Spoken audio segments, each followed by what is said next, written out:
Hello everyone. Today we'll dive into a project on power trading, real-time market forecasting. So think of this as a story about how data science helps a power company make smarter decisions in buying and selling electricity. Let us understand who is the client at the first. So, one of the leading power and infrastructure provider. There's a big company that generates, distributes, and trades electricity, like utility giant. Now let us understand what is the problem that this particular company is facing. That is our business problem. In power trading, price volatility and demand supply imbalances create significant financial risk for market participants. The challenge lies in integrating multiple data sources, handling market uncertainties, and optimizing trading strategies in real time. Let us understand what is this. So, power trading is like a stock market for electricity. Prices go up and down wildly because sometimes there's too much demand.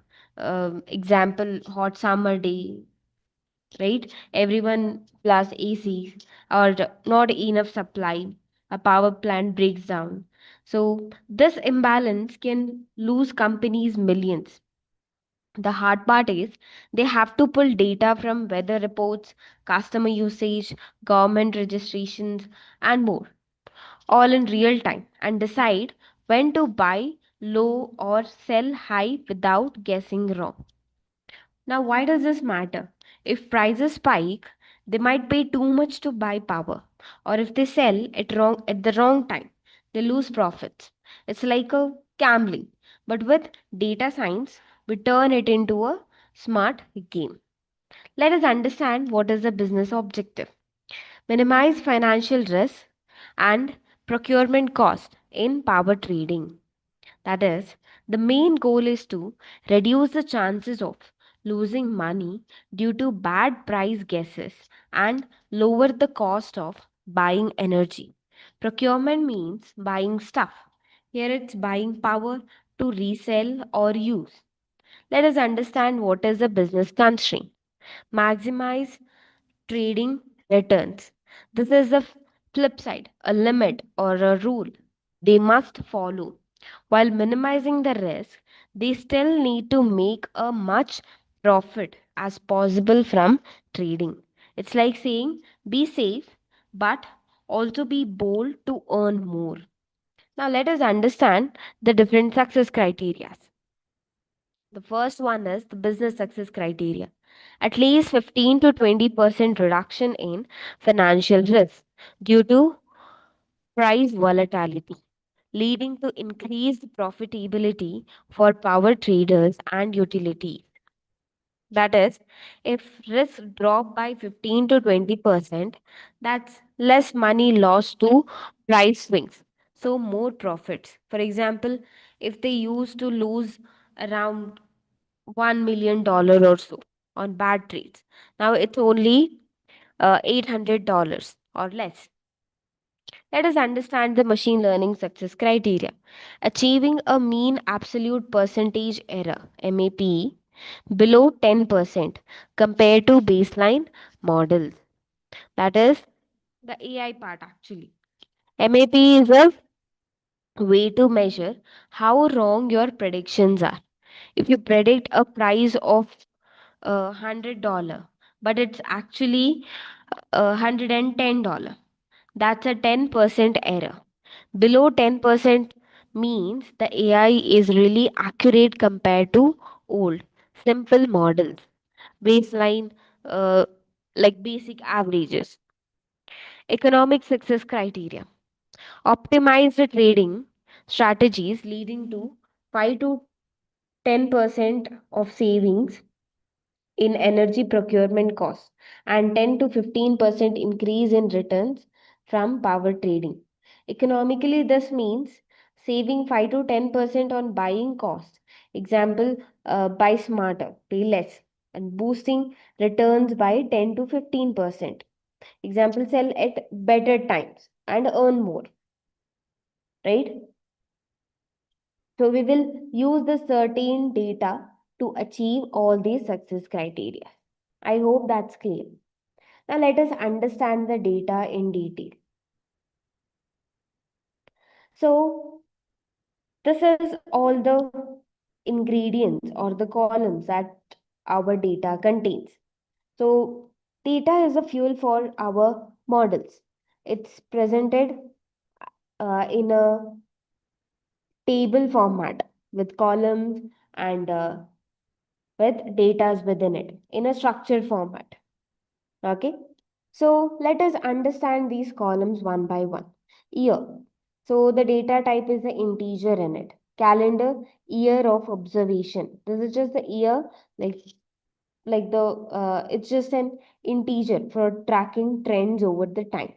Then month of description, even that's in the integer format, helps spot seasonal patterns in the data, like higher power use in summer for cooling or so. Okay. Then the third is state description. That is, you will state whether the data was recorded. The state name stored as a text. Power markets vary by state to state. For example, if you see the California might have a more solar affecting the prices. Then comes the sector name. So economic sector, all sectors like commercial, industrial, residential, and other sectors as well. Basically, we will see which part of the economy. Homes will fall under residential, factories will fall under industrial, offices will fall under commercial, etc. Different sectors use power differently. Factories might need steady supply. Homes peak in evenings, right? And the third one, and the next one would be the, which is fifth one, that is customers. Number of customers in the given state and sector. How many people or businesses are buying the power? Float means it can be, it can have decimals, but probably whole numbers like 1.5 million customers or so. Then comes the price, right? Average unit price of energy, like dollar per unit of energy. The average cost per unit, like dollars per kilowatt hour. This is what we are predicting, how much power costs. And then comes the revenue, that is total revenue generated, likely in millions of dollars. Total money made from selling the power. If price is high and sales are high, revenue shoots up. Then comes the sale, that is energy sold during the period, likely in million units. Example, million British thermal units it is, or kilowatt hours. That is with respect to the data. Now let us also understand the entire flow of the project. How did we do it? First, we need to understand the problem and understand the data as well. So once we understand the data, we will move forward with the data collection. And of course, we need to maintain the quality of the data. At the same time, there needs to be the consistency in the data as well. Once we get the data, we will analyze the data and we will go for the data pre-processing. After pre-processing of the data, we will go with the building the model. So while building the model, we need to try out with the different models based on the fit of the model. We will evaluate the model based on which we will decide whether this model is able to understand the pattern very well or not. So once the pattern is being understood by the model, once we are able to achieve our machine learning success criteria, we will go towards the deployment of the model so that it can be given to our user for their uh, purpose. So this is the basic flow of the project, overall architecture of the project. Now let us also understand certain data within the data set. That is with the help of a dashboard. The power price forecasting, a table with columns like year, quarter, month, day, sum of day of week, sum of MCP capped, right? So we have certain rows as well. MCP might mean MCP means market clearing price, the final traded price. So capped means limited to avoid extremes. This aggregates data by time period. So in the top right, we have a bar chart, sum of sell bid and sum of purchase bid by year and quarter. So blue bars for sell and the other one is for the purchase. Yeah, this is for the purchase and this is for the sell one. Okay, and in the bottom left, this is the pie chart, sum of MCP ruling, sum of MCP rule 7, etc.